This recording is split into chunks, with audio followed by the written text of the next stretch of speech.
ان الحمد للہ وحدہ والصلاة والسلام علی من لا نبی بعدہ اما بعد اعوذ باللہ من الشیطان الرجیم بسم اللہ الرحمن الرحیم رب اشرح لی صدری ویسر لی امری واحلل عقدۃ من لسانی یفقہوا قولی۔ ناظرین کرام، سوال و جواب کی نشست کا آج تیسرا سیشن ہے۔ اس سے پہلے ہم 2 سیشن کر چکے ہیں، تو آج ہم اس کا تیسرا سیشن کریں گے۔ آج کا جو پہلا سوال ہے وہ یہ ہے کہ کیا جنات پر ایمان لانا ضروری ہے؟ اس کے بارے میں اللہ رب العزت نے اپنے کلام پاک کی سورۃ البقرہ اور اس کی آیت نمبر 2 میں فرمایا ہے کہ ذالک الکتاب لا ریب فیہ ھدی للمتقین الذین یؤمنون بالغیب ویقیمون الصلاۃ ومما رزقناہم ینفقون، یعنی کہ جو لوگ غیب کے اوپر ایمان لے کے آتے ہیں اور نماز قائم کرتے ہیں۔ ٹھیک ہے، اب جو جنات کا معاملہ ہے یہ ایک غیبی معاملہ ہے اور اس پر ایمان لانا یہ فرض ہے۔ دوسری بات یہ ہے، کلام پاک میں اللہ رب العزت نے اور بھی ایسی بہت ساری دلیلیں دی ہیں۔ قرآن پاک کی بہت ساری آیات موجود ہیں جن میں جنات کا ذکر موجود ہے، جیسا کہ مثال کے طور پر ہم آپ کے سامنے پیش کرتے ہیں کہ سورۃ الاحقاف اس کی آیت نمبر 29، اسی طرح سورۃ الانعام اس کی آیت نمبر 130، اس کے بعد سورۃ الرحمن اس کی آیت نمبر 33 اور سورۃ الجن جو پوری ایک سورت موجود ہے اور اس کی آیت نمبر 6 میں جنات کا ذکر وہ موجود ہے۔ دوسرا سوال یہ ہے کہ کیا جنات شریعت کے مکلف ہیں؟ جی ہاں، جس طرح انسان شریعت کے مکلف ہیں، انسان سے سوال و جواب ہوں گے، اسی طرح جنات بھی شریعت کے مکلف ہیں، ان سے بھی سوال و جواب ہوں گے۔ اللہ رب العزت نے اپنے کلام پاک کی سورۃ الانعام اس کی آیت نمبر 130 میں فرمایا ہے کہ اے جنوں انسانوں کی جماعت، کیا تمہارے پاس تم میں سے کوئی رسول نہیں آئے جو تمہیں میری بات یا میری آیات بیان کرتے ہوں اور تمہیں اس دن کی ملاقات سے ڈراتے ہوں؟ اور وہ کہیں گے، یعنی کہ جنات کہیں گے کہ ہم اپنے آپ پر گواہی دیتے ہیں اور انہیں دنیا کی زندگی نے دھوکہ دیا تھا اور وہ اپنے آپ پر گواہی دیں گے کہ یقیناً وہ کافر تھے۔ یعنی کہ انسانوں کی طرح جنات بھی شریعت کے مکلف ہیں، اور جس طرح انسانوں پر شہادتین کا اقرار، نماز، زکوٰۃ، روزہ، حج وغیرہ فرض ہیں، اسی طرح جنات پر بھی یہ فرض ہے۔ اور سورۃ الجن میں آیت نمبر 11 میں اللہ رب العزت فرماتے ہیں کہ وَأَنَّا مِنَّا الصَّالِحُونَ وَمِنَّا دُونَ ذَلِكَ كُنَّا طَرَائِقَ قِدَدًا، یعنی کہ اس کا ترجمہ پیش ہے، اور یہ کہ بے شک ہم میں سے، یعنی کہ جنات کہتے ہیں کہ ہم میں سے کچھ نیک ہیں اور ہم میں سے کچھ اس کے علاوہ ہیں۔ ٹھیک ہے، یعنی کہ جو ہم میں سے نیک ہیں وہ تو مسلمان ہیں اور کچھ جو اس کے علاوہ ہیں وہ جنات جو ہیں وہ کافر وغیرہ ہیں۔ اچھا، تیسرا سوال یہ ہے کہ کیا جنات جو ہیں وہ شکلیں بدلتے ہیں؟ اگر بدلتے ہیں تو کیسے بدلتے ہیں؟ تو جی ہاں، اس کے بارے میں صحیح مسلم میں ایک روایت موجود ہے کہ نبی کریم صلی اللہ علیہ وآلہ وسلم نے فرمایا، اس روایت کے جو راوی ہیں وہ حضرت جابر رضی اللہ تعالیٰ عنہ ہیں۔ حضرت جابر کہتے ہیں کہ نبی کریم صلی اللہ علیہ وآلہ وسلم نے فرمایا کہ لا ادوا ولا طیرۃ ولا غول، یعنی کہ کوئی بھی بیماری متعدی نہیں ہوتی، نہ بدشگونی لینا درست ہے اور نہ ہی غول ہے۔ غول یہ جن کو کہتے ہیں، جیسے حدیث میں انہیں سحرۃ الجن کے نام سے کہا جاتا ہے، یعنی کہ جادوگر جن۔ یعنی کہ یہ بات بھی یاد رکھنی چاہیے کہ جس طرح انسانوں میں جادوگر ہوتے ہیں، اس طرح جنات میں بھی جادوگر ہوتے ہیں، اور کہا گیا یہ بات مسلم ہے کہ جادوگر جو ہیں، یہ جنات جادوگر جو ہیں یہ شکلیں بدلتے رہتے ہیں۔ یعنی کہ اس سے ہمیں یہ پتہ چلا کہ جنات جو ہیں وہ شکلیں بدلتے رہتے ہیں اور یہ ہر شکل میں ظاہر ہو سکتے ہیں۔ اچھا، ایک اور سوال ہے کہ کیا جنات میں مسلمان اور غیر مسلم دونوں ہیں؟ جی ہاں، اس کا میں نے پہلے بھی جیسے ایک جواب دیا کہ جنات میں بعض مسلمان ہیں اور بعض کافر ہیں، جیسا کہ اللہ رب العزت نے اپنے کلام پاک کے سورۃ الجن میں فرمایا ہے کہ وَأَنَّا مِنَّا الْمُسْلِمُونَ وَمِنَّا الْقَاسِطُونَ فَمَنْ أَسْلَمَ فَأُولَٰئِكَ تَحَرَّوْا رَشَادًا، یہ سورۃ الجن کی آیت نمبر 14 ہے، جس کا ترجمہ پیش ہے کہ جنات کہتے ہیں کہ ہم میں سے کچھ فرما بردار ہیں اور کچھ ہم میں سے ظالم ہیں، اور جو بے شک جو فرما بردار ہو گیا وہی ہے جس نے سیدھے راستے کا قصد کیا۔ اور آیت کریمہ میں جو قاسطون ہے، لفظ قاسطون جو ہے، اس کا جو مطلب ہے، اس کا معنی غیر مسلم ہے، یعنی کہ جنات جو ہیں اس میں غیر مسلم بھی ہیں، اور اس سے بھی پتہ چلتا ہے کہ یہ جو قاسطون جو ہے یہ مسلم کے مقابلے میں کہا گیا ہے، یعنی کہ مسلمان اور غیر مسلمان، یعنی کہ جنات مسلم بھی ہوتے ہیں اور غیر مسلم بھی ہوتے ہیں۔ اور یہ کئی دفعہ کیسز میں دیکھا گیا ہے کہ جن جب حاضری ہوتی تو اس کے سے مذہب پوچھا جائے تو بتاتا ہے کہ وہ یا تو مسلمان ہے یا ہندو ہے یا عیسائی ہے، تو وہ اس طرح کے کیسز ہوتے رہتے ہیں۔ اچھا، یہ بھی ایک سوال ہے کہ کیا سب سے پہلے جنات زمین پر آباد ہوئے تھے؟ جی ہاں، انسانوں سے پہلے جنات زمین پر آباد تھے، انسان تو بعد میں آباد ہوئے ہیں، جنات یہاں پر پہلے سے آباد تھے۔ اللہ تعالیٰ نے قرآن پاک میں سورۃ الحجر کی آیت نمبر 27 میں فرمایا کہ وَالْجَانَّ خَلَقْنَاهُ مِن قَبْلُ مِن نَارِ السَّمُومِ، کہ جنوں کو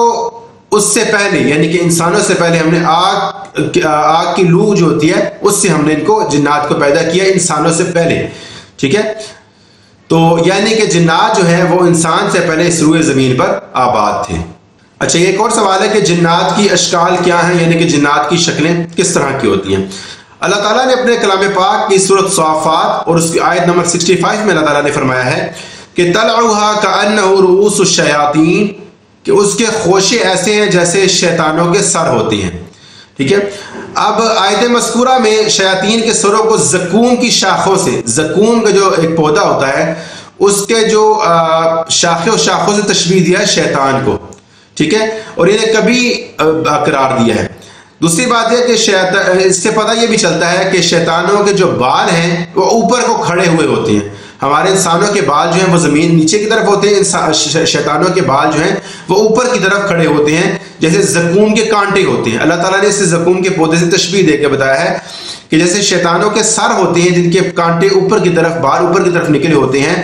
تو یہ اس طرح زقوم کا پودا ہوتا ہے۔ تو اس سے تشبیہ دے کے اللہ تعالیٰ نے شیطانوں کی شکل کو بتایا ہے، اور اس سے یہ بھی معلوم ہوا کہ جنات جو ہیں یہ بد شکل ہوتی ہیں۔ اچھا، ایک اور سوال ہے کہ کیا جنات چوری کرتے ہیں؟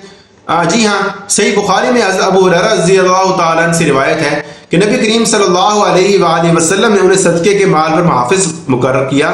تو ایک آنے والا آیا اور اس نے صدقے کے مال سے مال چرانا شروع کر دیا۔ وہ 1-2 دن ایسا کرتا رہا، جب حضرت سیدنا ابو ہریرہ رضی اللہ عنہ نے گرفتار اس کو کیا تو پھر اس کے بعد اس نے اپنا عذر پیش کیا اور وہ چلا گیا۔ تیسری رات بھی ایسا ہی ہوا تو اسے نبی کریم صلی اللہ علیہ وآلہ وسلم کو اس بارے میں بھی بتایا کہ اللہ کے نبی ایسے ہوتا ہے کہ رات کو جب میں نگرانی کرتا ہوں مال کے اوپر تو ایک چور آتا ہے جو اپنا لے کے جاتا ہے، مال لے کے جاتا ہے اس میں سے نکال کے۔ تو نبی کریم صلی اللہ علیہ وآلہ وسلم نے اس کو فرمایا کہ تیسری مرتبہ وہ پھر آئے گا۔ جب وہ دوبارہ آیا تو حضرت ابو ہریرہ نے اس کو پکڑ لیا، تو نبی کریم صلی اللہ علیہ وآلہ وسلم کے فرمان کے مطابق اس سے پوچھ گچھ کی، تو اس نے شیطان نے کہا کہ اگر میں آپ کو چند کلمات بتلا دیتا ہوں، اگر آپ اس کو پڑھ لیں گے تو آپ کو بہت فائدہ ہوگا۔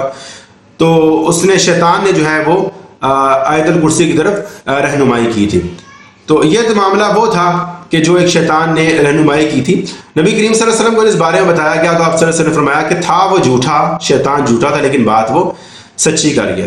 اس کے علاوہ ایک اور بھی حدیث موجود ہے جس میں نبی کریم صلی اللہ علیہ وآلہ وسلم نے فرمایا کہ جب شام کا وقت ہو جائے تو اپنے دروازوں کو بند کر لو، کیونکہ شیطان بند دروازہ نہیں کھولتا،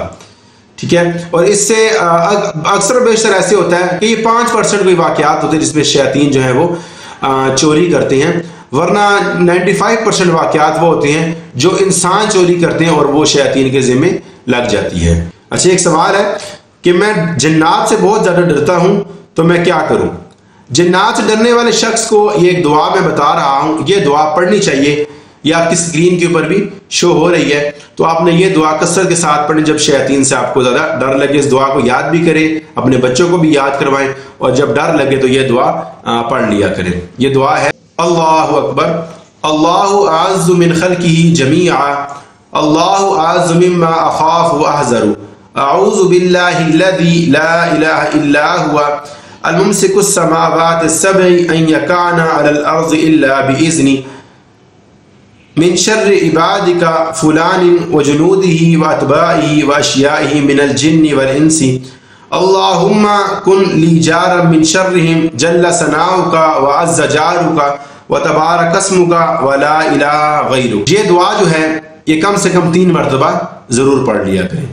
اچھا، ایک اور سوال ہے کہ کیا جنات کی وجہ سے طاعون کی بیماری پھیلتی ہے؟ جی ہاں، حضرت طاعون جو ہے وہ ہمارے معاشرے میں اس کو کینسر کا نام دیا جاتا ہے کہ کیا اس سے سوال اس طرح بن سکتا ہے کہ کیا کینسر کی جو بیماری ہے یہ جنات کی وجہ سے ہوتی ہے؟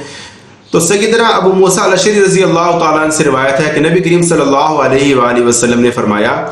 کہ طاعون شیطان کا چبونا ہے، یعنی کوئی چیز شیطان چبوتا ہے، جس طرح کوئی چیز چبوتے ہیں تو وہ شیطان کا جو چبونا ہے وہ کینسر ہے۔ دوسری ایک روایت میں ہے کہ نبی کریم صلی اللہ علیہ وآلہ وسلم نے فرمایا کہ طاعون تمہارے جن دشمنوں کا چبونا ہے اور طاعون کی وجہ سے فوت ہونے والا شہید ہے، یعنی کہ کینسر سے جو بندہ فوت ہوتا ہے وہ شہید ہے۔ اس سے بچنے کا جو مسنون طریقہ یہ ہے کہ انسان اپنی نماز کی طرف توجہ کرے، اپنے اذکار کی طرف توجہ کرے، تو انشاءاللہ اللہ تعالیٰ کے حکم سے وہ یہ جن شیاطین سے بچ جائے گا۔